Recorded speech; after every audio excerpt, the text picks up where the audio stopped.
Blog Talk Radio. Hey guys, this is Those Guys with your host, Matt Marrero, along with your other host, Not Tristan Walter. Oh boy, not Tristan Walter, could be anyone. Satish Ram, Anthony Sinandris, Anthony Vega, Elizabeth Evangelista, Katie Engesser, Ashley Colpan. It could be anyone. Who are you? Not Tristan Walter. But who else would be doing Bleach with you? You list all when the you names say again. it like that, it sounds like a really cheap drug. Like, it just sounds like some drug, like, come on, man, who else would be doing Bleach with you? Like, it sounds really bad. I mean, I'd do Bleach with you, man. But to be fair, I think doing Bleach would make us come up with some of the concepts that we see in Bleach. Yeah, I mean, we might even fade to black. Shitty puns are my thing. You let me make really bad, idiotic puns. All right? That's what I do. Okay? All right? I'm going to hit you so hard. You're going to have memories of nobody. All right? Hit you so hard in the back of the head, you're going to fade to black. All right? All right, guess what? It's hard to make a pun of Diamond Dust Rebellion. So I said it. I fucking said it. Welcome to my own little punny hellverse. No, that's the next movie. Yeah, there's no more after that. Can't do any more. We're done here. Good night, everybody. What if that was the end of the show? Just 5-minute podcasts with Matt and Tristan. Oh, God. Shitty puns. That was the end of 5-minute podcasts with Matt and Tristan. But yeah, no, so okay. So I have a question. Anyway. All jokes aside, how did you feel about this movie as a whole? Because usually, for anyone listening, any new listeners, usually we talk about things in order, but for some reason, I don't know, this movie felt very free-flowing to me, so I'll mention some things as we go along, but, I want to start off with just the idea, I'm just asking straight up, what did you feel about this entire movie? Bleach, movie 3, Fade to Black, how did you feel about it as a whole? Well, personally, I think out of all the other Bleach movies, it's probably the weakest. I mean, I still enjoyed it, and there were parts that I definitely liked about it, but this is a problem because we agree on something. We can't agree. We need to be on opposite ends to make this interesting. Fuck. I agree with you. Again, not that it's bad at all, but I definitely think that it was weak. And, I mean, I hate to compare what came before it, because usually I don't like comparing, like saying, judge it on its own. But just, I don't know, something about even it's mostly the secondary characters, because of the concept I really enjoy it. If you told me, hey, this, and this, I'm like, that's really cool. But something about the secondary characters, the new characters they introduced, didn't really grab me. Yeah. I mean, I think it was more of because the entire movie, you really don't know what their motive is until the very end, and that's when it actually hits you, like, Yeah, the way I feel is, I mean, I also feel like, I don't know why, just when they kept on appearing, it felt like it was filler. And it's one of those things where it's like, yes, they're movies. But I don't know, something about the first movie and even the second one felt like they can just make you go, I see this happening. But this movie just felt like a situation where it's just, yes, Rukia's magical best friends that we've never seen or heard of. And I know it was explained in the film. And it makes sense. Still, it's just, we never heard of them, and we never will again. That's filler in a nutshell, children. Yeah. Remember Gohan's robot buddy? Oh, God. Pepperidge Farm remembers. Mr. Robot! Do you remember? Yeah. Robo-san! No, but I don't remember what he said in Japanese. I actually need to watch the whole series in Japanese. Sorry, everyone. But I smell another podcast. So, yeah, but no, seriously, I I don't know, like I just feel as if it really felt like filler, and I don't know how to explain it because I mean, we grew up on Dragon Ball Z movies. Yeah. So I don't think we should be we really don't have the right to talk here. But I don't know, just something about it did not, again, not a terrible movie at all. And again, I'll go through it, we'll both go through it. But yeah, I'm happy that you and I agree that it was, kind of the weaker of the films. Although I will admit, I think this is where the films started to get weaker in general. And it's funny because there's only 4 films. So it's like, Matt, you're just saying that 2 films, they only got half of it right, is what I'm saying. Because there's only 4 movies. I enjoyed the first 2 more than I enjoyed the last 2. So you're saying that, yes, they got half of it right.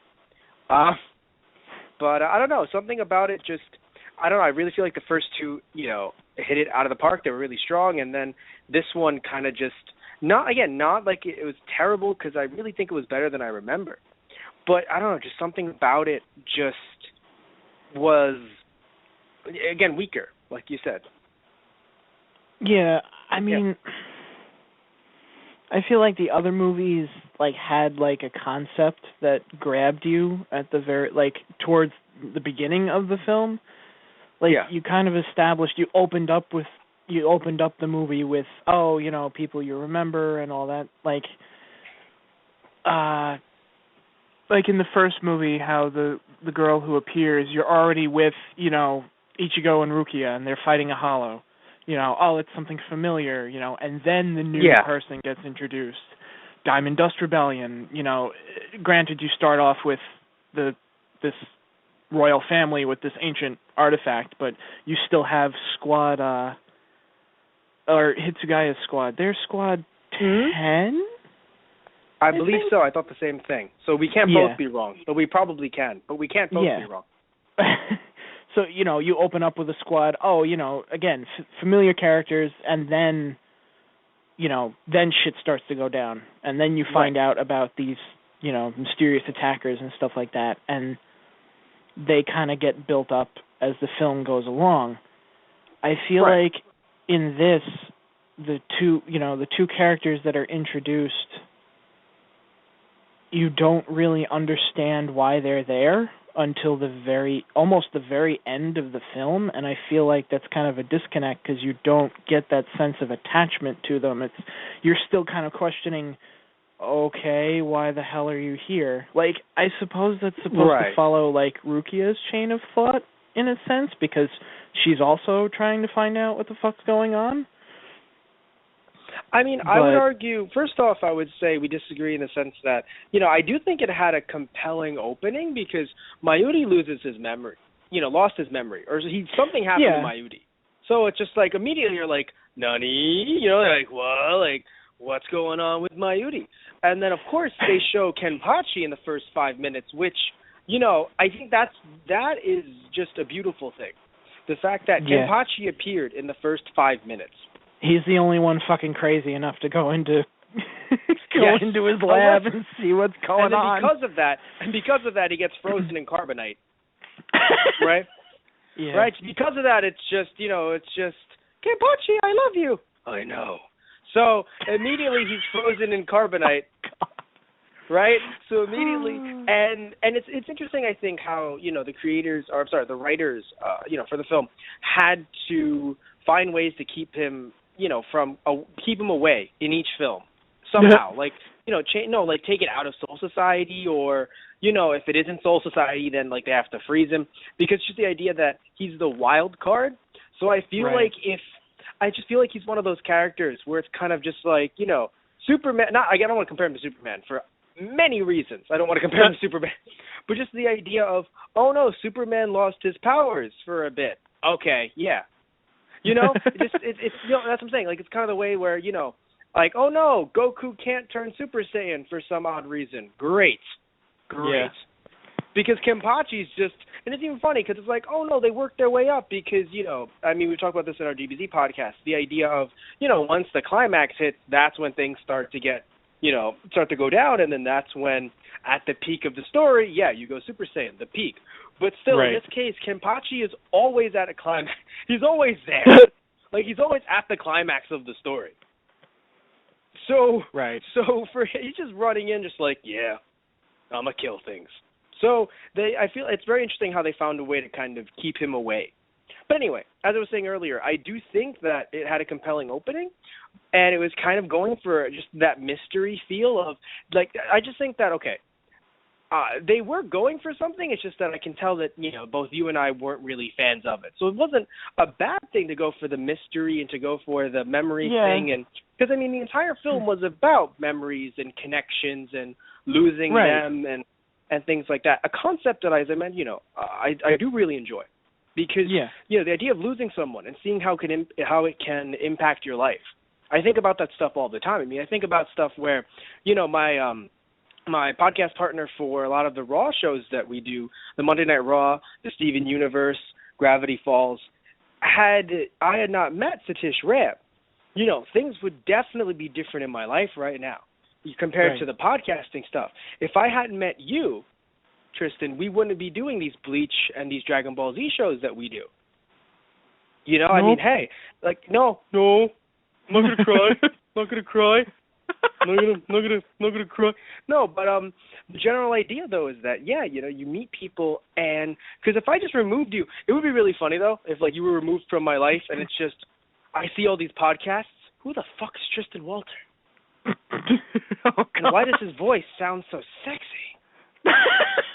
Who is this? Who is this Tristan Walter? But all of a sudden I look at your Facebook profile picture. He's a Pikachu riding a magic cloud? What is this? Oh, God. What is Tristan Walter, man? But Walter, oh, no, now you've told British? Everyone what to look for. You're going to change it immediately to a magic cloud on a Pikachu's head? He's wearing it like a hat? Yes. Right. And you're just like, no one will know now. No one. But, anyway, no, it's fine. I'll just give them your address. But anyway, but seriously, I really think of that stuff though. The idea of losing someone, but not losing someone as in death. Just the idea of removing them from your life. Yeah. And I really do think about that. And I sit there and I think, wow, things, parts of me have changed because of the people that I've met, and not in a bad way. I've grown, I've become different, I've possibly gotten back into some things, where maybe the idea that, now we talk about Dragon Ball Z, but I may have never revisited it. Not that I ever stopped, to be fair. Not that I ever stopped. But, the idea of revisiting them as, in form of podcasts and things like that, and really just getting, back into, the Dragon Ball Z kind of universe. The Xenoverse. I mean, yeah. It also brings up the idea that, certain people that you meet also connect to others that you meet. Because, of course... Oh, yeah. We don't know who Rukia Kuchiki is anymore. Who's that? Never heard of her. No one's missing. Yeah. What are you talking about? We just have an empty seat here in one of the court... The mess halls, Yeah. Yeah. And then, of course, Ichigo stumbles in and says, okay, guys, there's some weird shit going on. Who the fuck are you? Immediately draw swords. I feel an overwhelming sense of deja vu, but you know what? I'm going to ignore that for right now. Why don't you guys remember me? I really enjoy the fact that Rukia was removed from their memories, but not the world itself. No, I mean that in the sense that Urahara can look at his book and just be like, she has to be a customer because she's in here. But at the same time, I don't remember a damn thing. Yeah, it's really interesting to me that it's kind of like, and of course, it's the Hollow's powers. It erases, memories. But still, it's very interesting how it doesn't erase the fact that the person ever existed. Yeah. It's just I thought that was a nice touch with just the little things that they do with there's still physical evidence of this person being here, and the whole idea that you can never once memories and bonds are formed, you can never actually truly forget them, no matter how much.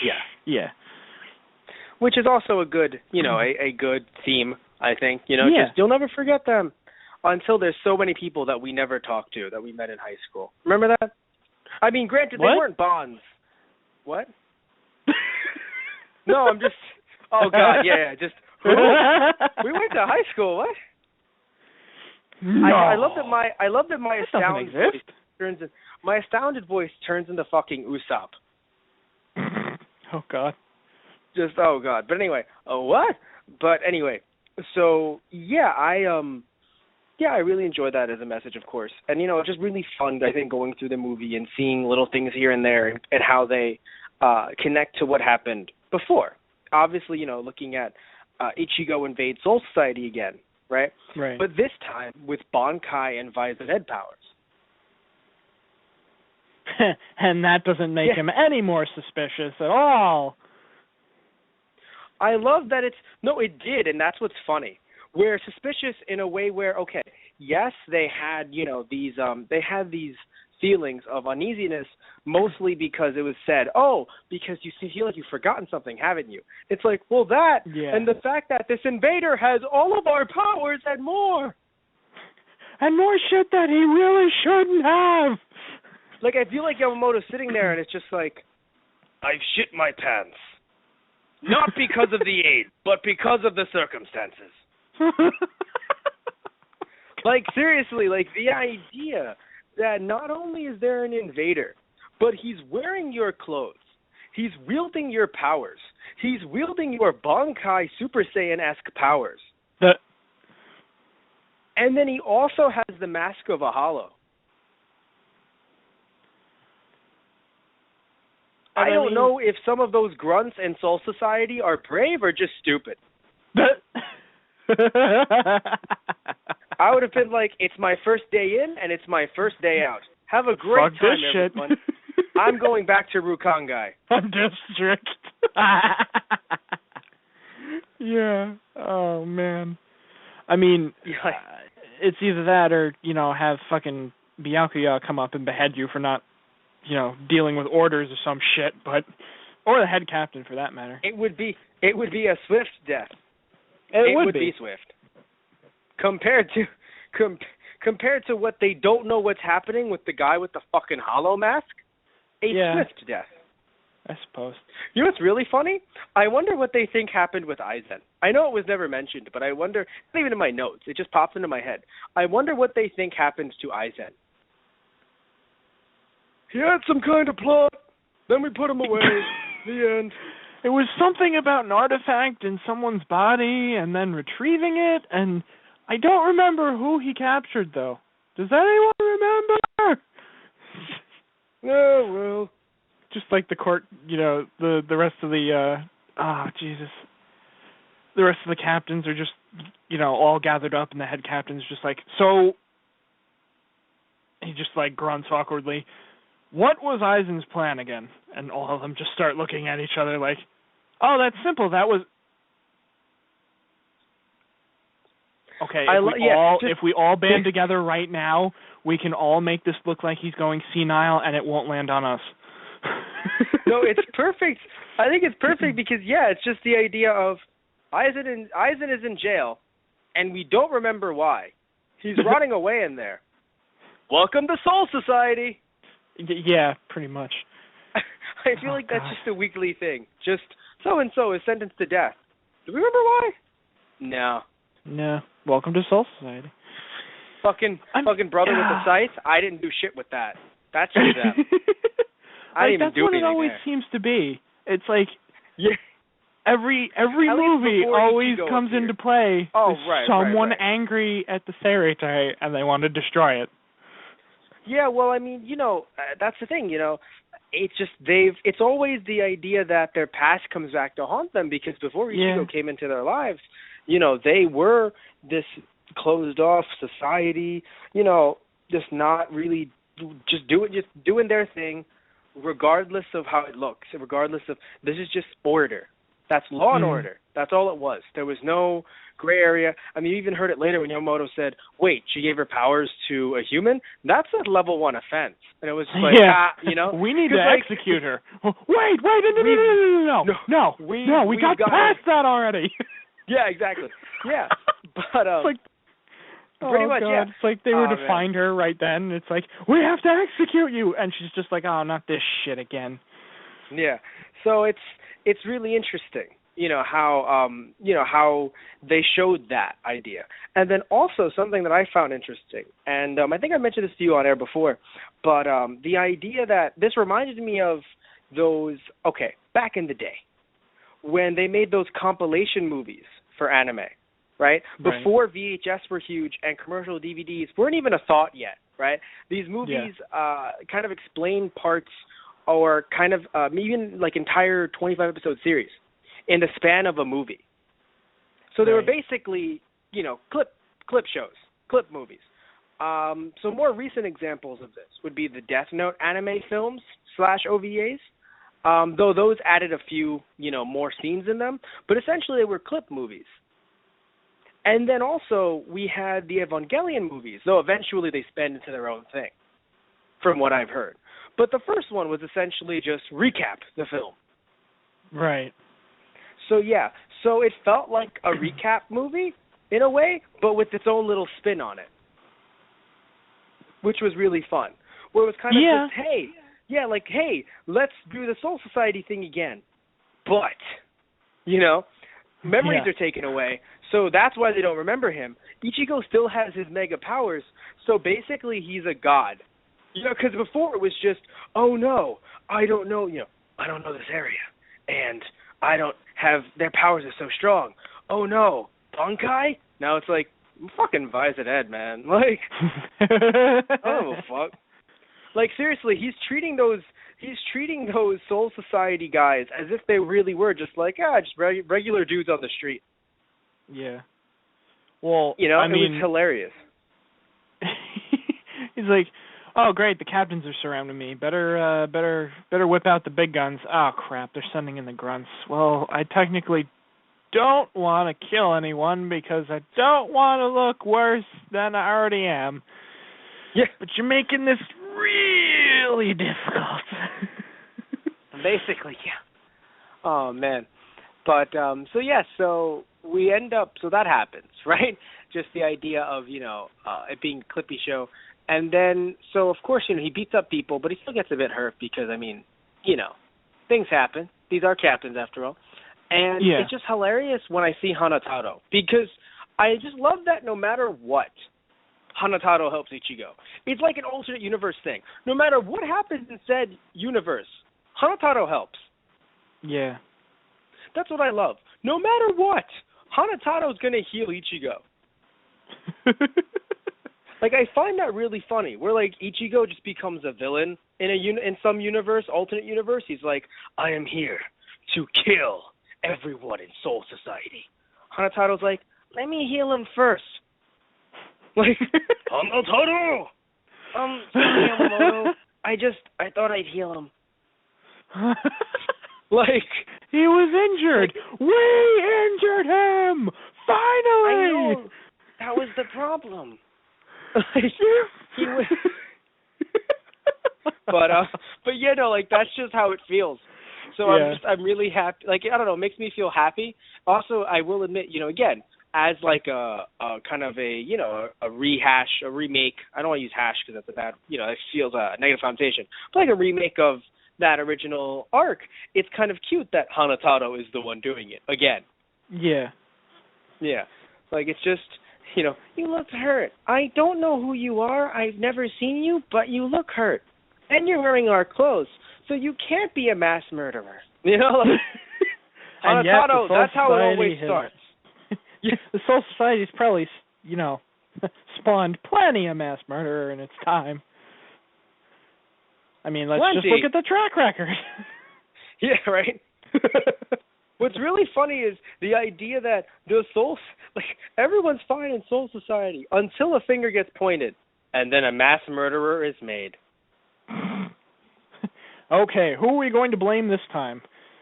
And let it be known that whoever we blame this time will be the villain next time.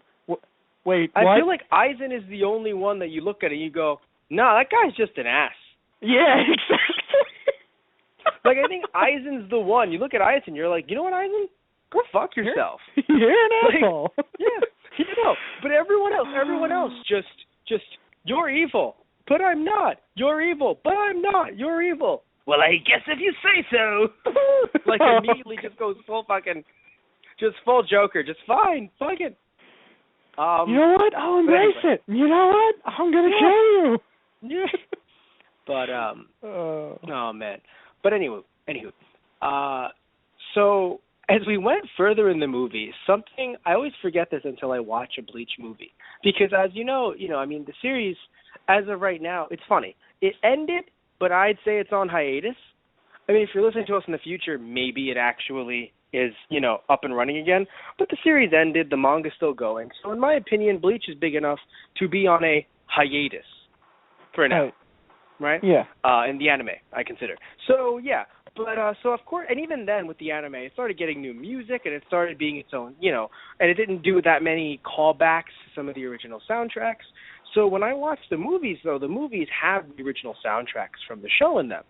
Which some might say, it's recycling and they should make new songs. And I disagree completely. I mean, not that they should never make new soundtracks. Of course they should make new stuff for OSTs. They have to not only have to sell new stuff, but I mean, it really gives you a different feel when you're watching, let's say, the first season pre and during Soul Society versus stuff in Hueco Mundo. Right. There's a different feel to each setting. However, it's just really nice to be listening, to be watching the movie and just hear an old track. And you're like, wow. Because, I mean, the movies are supposed to still have that kind of, at least a small callback to the series in some way. Yeah, and not just through, like... Is a bit more, because the fourth is a bit more, Hellverse, kind of that stuff in that area. But at least the first three, the first three are really meant to be more like, hey, Soul Society, real world stuff. Right. Yeah.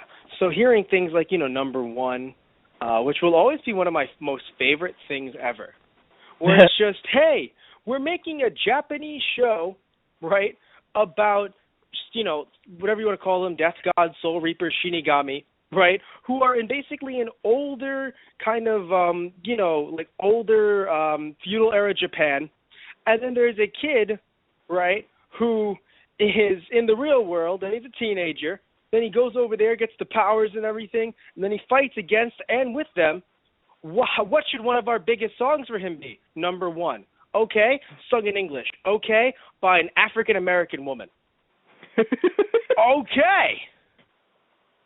Yeah, that definitely is one of my favorite tracks, too. But it still it throws you off, right, on a complete fucking loop. Like, what the fuck am I? But then you hear it and you're like, oh, all is right with the world. Okay. Yeah, exactly. Yeah, you hear it. And, like, even some of the remixes that I wasn't a big fan of, I still think that they're pretty good. Like, I'll sit there and be like, I wasn't a big fan compared to the original version, but I still like it.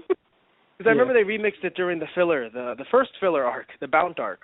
And they remixed it, and I was like, this is weird, but I accept it. Yeah.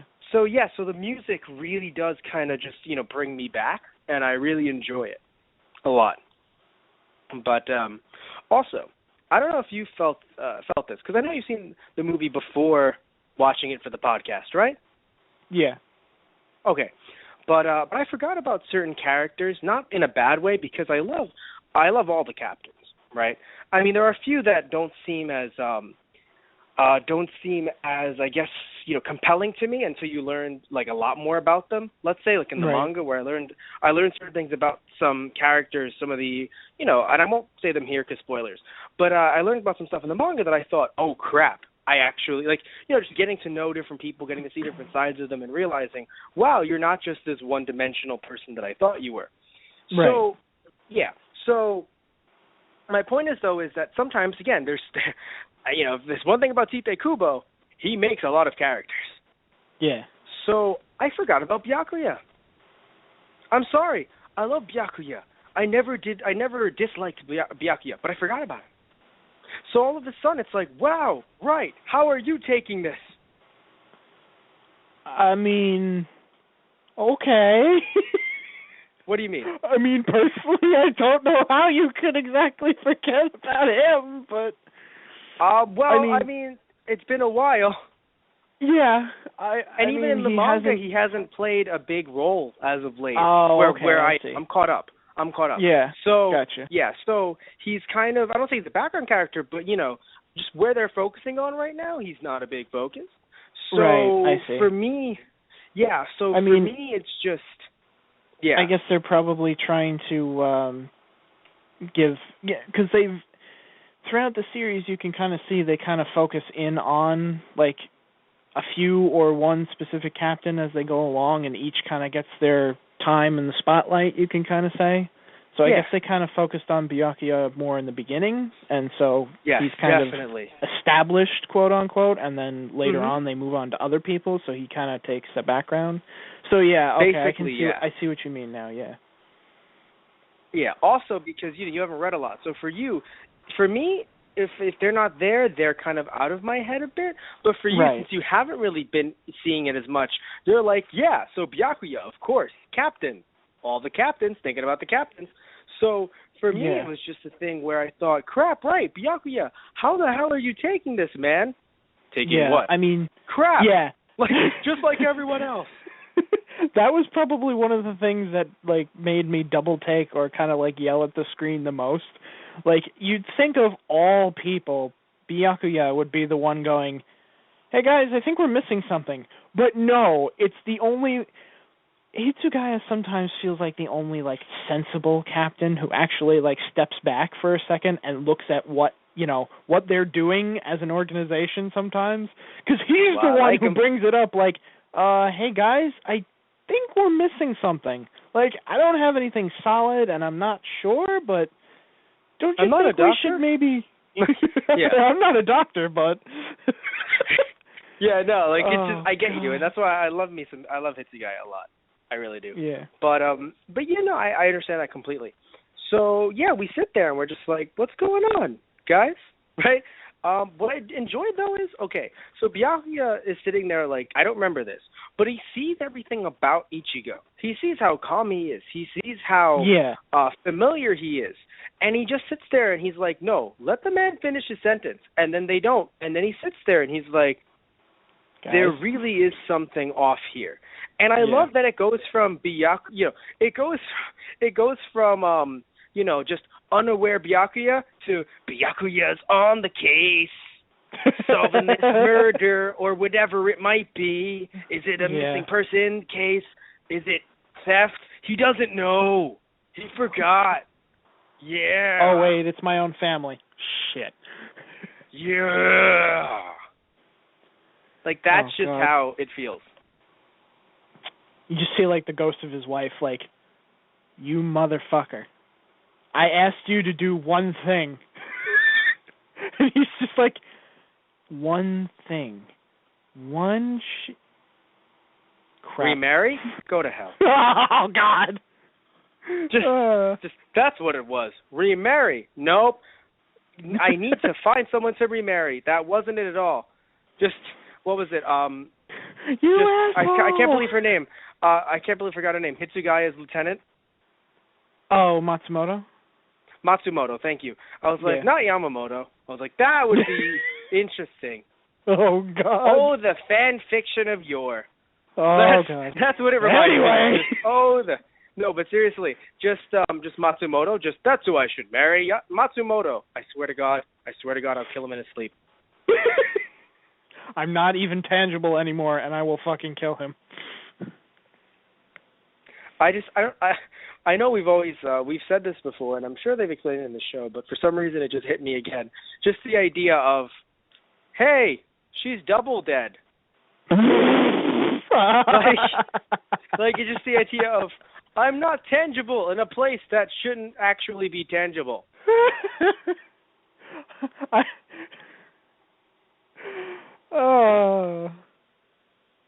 This is where we are. This is what we're doing. No, because there's physical bodies, then there's solids, then there's like physical souls, and then there's ethereal souls. Oh, God. There's 80,000 planes of existence. Each one another death. Oh no. You're like, good night, everybody. That's always so like have one of the sweet things, dreams.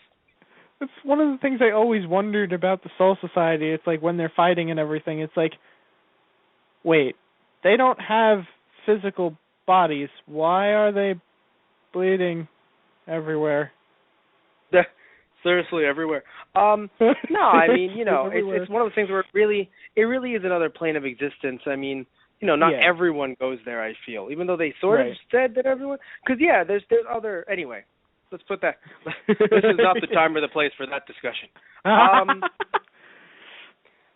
So also something I noticed, and this is not. I know this isn't Dragon Ball Z, so I'm not going to sit here and be like, oh, come on, man. But I'll say this much: I feel like the other movies had random little fights scattered around to kind of make you go, oh, wow, that's cool. Yeah. This movie, I don't think, I mean, it did that technically, because of course Ichigo had fights with, but the people he had fights with were really the Soul Society. Where in this case, Ichigo, it's like, oh man, brother-sister duo, and then they left. It's like, oh. And I mean, I feel like you can't even really call those, like, that's a skirmish at best when the other captains, he doesn't actually fight because he's holding back the entire time, like, no, I'm not fighting you guys. Remember who the fuck I am and wake the fuck up, please. Right. And in no way am I saying that they didn't have, a big, huge fight at the end. But they always do. So it wasn't like that one was any different than the other ones. Because they always have fights at the end anyway. Yeah. Yeah. So think so that happened. I think one thing I can say to maybe like clear up what I said before about, or I don't know how to specifically phrase it, but the fact that Ichigo had to kind of deal with the captains for a decent chunk of the movie and like try to like get everyone else to remember, like it's probably ties into the whole thing of, like you said, they're kind of paying homage to the like clips of the the anime previously, oh yeah, this is what happened, this is why we're such good friends now, that kind of thing, like the whole thing with Renji. But I mean, oh god, Renji made me facepalm so many damn times. There are at least 3 times in my notes where I wrote "God damn it, Renji" in caps. That's great. I love it. And then it's funny because it came to him, but not that hard. Like it came, like he had visions, but not as bad as Rukia or as Ichigo did. Where Ichigo's visions were to the point where he just wakes up. Rukia is a thing. Rukia has always been a thing. Yeah, Cone, I feel like an idiot. Rukia wasn't a thing. No, Rukia has always been a thing. I swear to God, Cone, if you tell her I forgot, I will beat the ever-living shit out of you. I don't know why I just heard, will you beat the stuffing out of me? I will. Oh, my God. I'll beat so much stuffing out of you that even Ishida won't even be able to fix you again. Ishida just pops out of a closet. I can confirm that will indeed happen. Closes the door. No, Ishida, he's just like, what are you doing in my closet? He opens it. Fan fiction of yore. Oh, goddamn. Fan fiction of yore. No, he just puts his fingers on his glasses and he's just like, can't fix him, huh? Challenge accepted. It's like, damn it, Odio, this is not the time. Arrow away. He just flies on an arrow. Like he shoots an arrow, he jumps on it, and he flies back to his house. What was that you were saying about not linking this to DBZ? Throws a tree into the air. I kill you. Fan fiction of yore. So anyway, all right. So we're at the point in the movie. Wow, we're so far in the film. We're at the part of the movie where I laughed the hardest that I laughed throughout the entire film. Because at first, Urahara is giving a very long, convoluted, but understandable, all jokes aside, like it's a legit conversation about, hey, here's why everything has been happening the way it's been happening. And you're sitting there and you're like, like I see, Little things are weird here and there, like Mayuri storing his brain as a backup. But you can see Mayuri doing something like that, so I can't complain. Right. Like, I'd be mad if he didn't do it. Right? Like, you're just like, yeah, no, he actually would do some weird shit like that. So, it wasn't even his fucking brain, just his memories. Like, that's what's scary. He was, someone dies in line of duty, perfect, I'll use their brain. Like, oh, God. So, God. Yeah. All right? Just that moment when it was like, you could have saved him, Mayuri. I mean, I could have, but his brain. Like, But research. God. But research. Yeah, so also I always love the fact that his Japanese voice actor is the same voice actor for Frieza. Yeah. That always gets me. Whenever I hear his voice, I just I'm so happy. But anyway, so like I was saying, the idea that, it's like everything's normal, everything's fine. He goes, Urahara, he says, and to be fair, I even forgot about him. And I sit there and I'm like, wait, what? And he's like, but I had logs. So, I realized that, blah, blah, blah. And it's a smart thing. Again, Urahara, very smart man, knows, shit can go down. So I'm going to keep logs of this that will always be with me. Yeah, I'm going to record this. And it's smart, right? But at the same time, it's okay, it's his handwriting. But still, it's one of those things where it's like, what if your logs were altered in any way? Oh, God. So in my head, it's just like, well, I wrote it, so it has to be true. Right? Like, it's just, I don't know why it feels like one of those things where it's just like, well, it's on the internet, so it has to be true, Tristan. I feel like with all the shit the Soul Society goes through, you'd think they'd kind of, chronicle things a bit better, too. So when so-and-so appears, they're like, all right, this guy. Yeah, we probably should have dealt with him in the first place, or not screwed over so-and-so in the first place, but whatever. I feel like it's one of those things where it is chronicled somewhere, but they didn't think they needed to access it at the time, because it all happened to them in a few hours. That was all. That's true. Like, it wasn't like a few days, it was a few hours. So for them, they're like, who is this intruder? Quickly, let's check if we've heard of him before. That it is fair point when it's like, oh, he knows everything about us. Quickly, let's check. But at the same time, it was the idea of, let's first subdue the guy that's running around. Yeah, and with the other half of, the guards getting hit with electric cloud snake things, too. I guess, the panic-inducing and getting completely turned into stone, and, yeah. Yeah, because they're all thinking, it's Ichigo doing all of this. Yeah. They have no idea that there's other people at play. Right. Yeah. And for all they know, they see them, oh, it's a guy with a scythe, must be working with the intruder, Yeah. So they don't know jack. So they're just sitting there. Yes, it would have probably been smarter to go check records if they had any, but just the idea of, hey, let's stop him first before he kills. Right. But anyway, so yeah, I mentioned this earlier, but because now we're almost near the end of the film, I didn't really feel sympathetic towards the twins because I feel like they tried to do the sympathetic thing like they usually do, but it just didn't work for me this time. I don't know, it didn't work.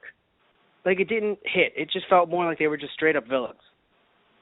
Yeah, I don't know about straight up villains, but I got the same sense as their characters didn't really grab me until like the very end of the movie where they actually do the big reveal of why are these two important? That after that I was just like, oh god, I feel horrible for them now. I feel horrible, of course. Yeah. Yeah. Granted, at the same time, you could also say it's like that's not really a great way of doing it because, I don't know. Personally, I couldn't not feel horrible for them at that point, but I'm sure there would be other people that say that's really bad character design, but, Yeah, it's funny. It's one of those things where you can tell that they're trying to mirror what happened in the anime at the time with the whole hollow stuff and possession and things like that because, right. You look at, it's interesting because we talk about this with Dragon Ball Z a lot where we say, with the movies, where we go, oh, they're mimicking in a way what's going on in the anime at the time. Like, oh, like the androids are around, so they bring out Super Android 13 and things like that. Yeah. So it's interesting, right? But it's, in this case, it did work. Like, I can see how it mimicked, and frankly, I don't see the other two movies doing that. The fourth one did, but the first two, I don't think they did that so much. But yeah, it just, I don't know. Like, it's I don't know. Again, I didn't really connect as much. I do feel bad for them, yeah, but I didn't connect as much as I usually do with these villains that I sit there and I go, wow. Right. I sit there and I really connect with them. They were less villainous, I think, then. But again, you know what it is too? It's like, I mean, I would argue, I guess maybe the same thing happens with all the villains for the most part. You know, I mean, I did connect more so with the villain in the second film, and I think that's why. Where first film, you see that there's bad stuff going on, but they're also very evil, you know, at the same time. But then the second film, you're like, wow, like it really hit you. And then in the third, you're like, I don't know. Yeah. But, I mean, that was one thing that I like that they did with the third film, is that they kind of went back to those roots in, you know, the Hollows doing some really interesting things, or, you know, Hollows with different abilities that were really interesting and cool or dangerous, you know, that kind of thing. Yes, I'll give you that. Yeah, that was cool. I miss that kind of thing. Like, you really don't see that much. Yeah, I love Tite Kubo's work on Bleach, but I do feel like he could have made a few different manga from what it span into. Yeah. Like, I really do think that he could have made different manga with some of these different ideas, and it would have been really cool. Or maybe even keep the same universe with Bleach, but have it with different main characters, maybe? Like, maybe Ichigo's No, not... I get that. Yeah. Yeah, completely. I get that completely. But anyway, so also I would like to say, throughout the last fight, I did like Rukia's new form. You know, it was a great design. I really enjoyed it.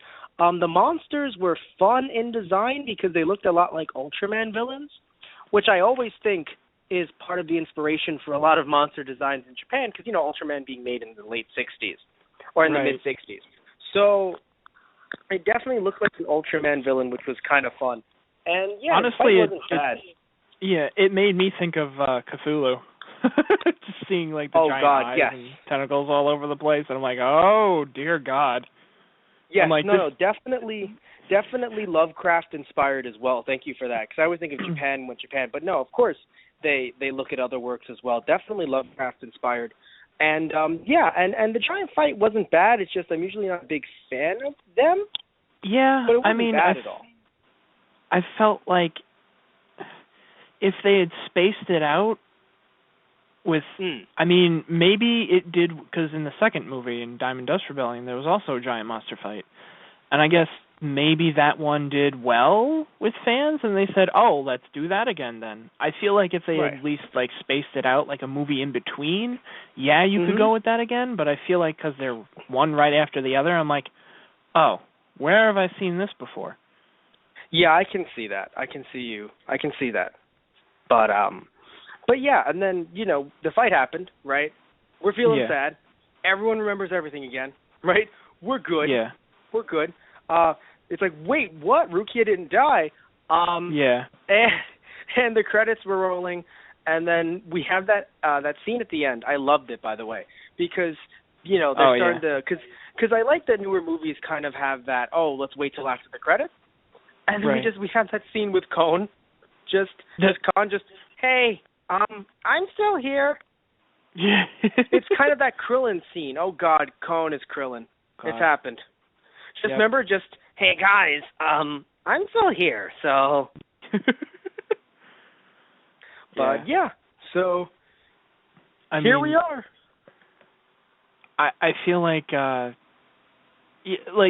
really do like the wrap-up to the film where they finally reveal that, you know, the twins, you know, Rukia did know them in the Rukon district, and they were attacked by a hollow, and that's the whole thing why they want to attack, you know, the Seirete comes into play, because there was a possessed Soul Reaper, but it was a hollow, you know, using him as a puppet. Yeah. And the fact that, like, I don't know, the fact that Rukia put up a fight, but of course doesn't end up getting to save them in the end. Ichigo. But her fight with Ichigo was actually really cool. I mean, it wasn't really her necessarily, but I do like that the movie was around Rukia. I want to make that also clear. It's not that I was like, oh God, Rukia. Like, I mean, I do love Hitsugaya, and I do feel like I relate to Hitsugaya because of my height. But at the same time, you know, I don't think that, oh God, Rukia. Just the idea that she was such a huge big character that, like I mentioned earlier, throwing in these two characters felt weird.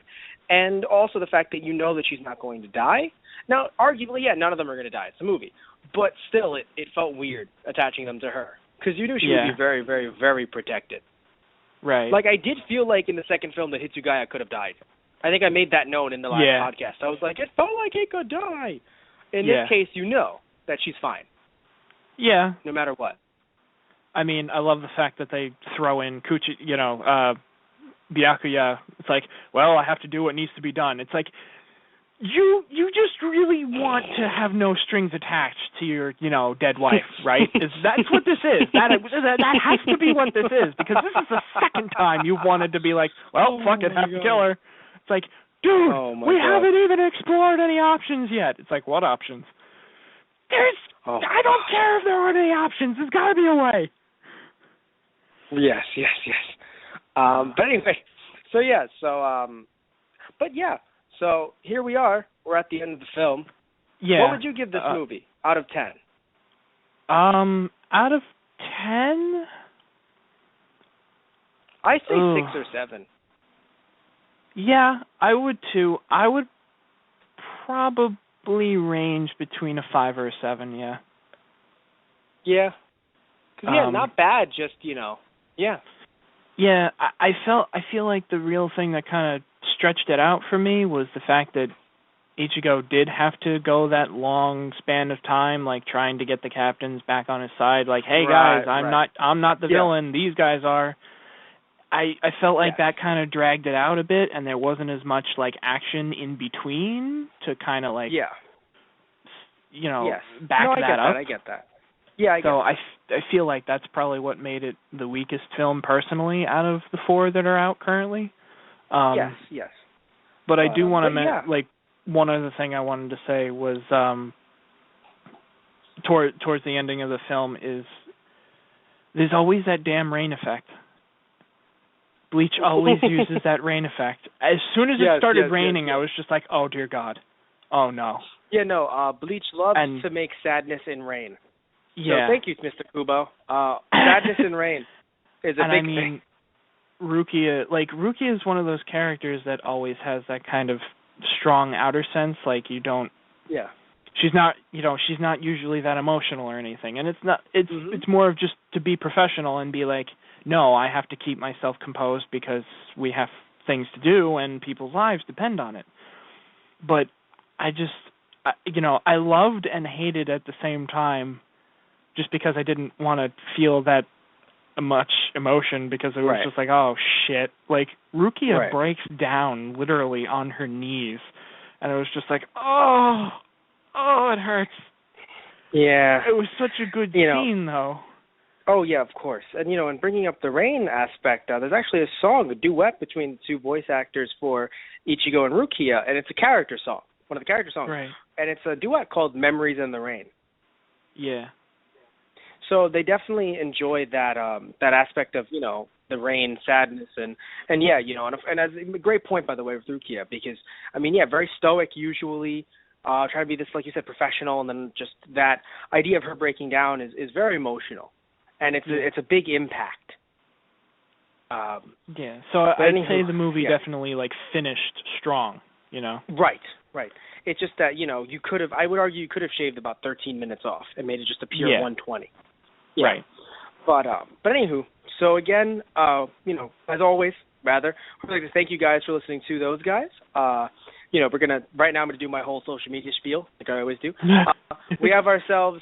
That's what I do. We have ourselves the website, which is thoseguysontheradio.tumblr.com, where we have all of our older shows on there in the archives, which are, as some of you may know, our Dragon Ball Z shows, our Bleach, Dragon Ball Z movies and OVAs, our Bleach movies. We always do weekly WWE Monday Night Raw. We also have Steven Universe, Gravity Falls, Gotham, Arrow, Flash, Supernatural, Doctor Who, Mike Tyson Mysteries, Black Dynamite, and many more. I don't want to sit here all day. And many more. As I said, it's on our website, thoseguysontheradio.tumblr.com. We post new episodes on our Facebook, /ThoseGuysOnTheRadio, on our Twitter, @ThoseGuysRadio, and on our Instagram, /ThoseGuysOnTheRadio. We have a lot of stuff. Yes, we do. Yes, we do. So anyway, again, thank you all for listening in. And say goodbye, Tristan. Goodbye. Bonds will never die.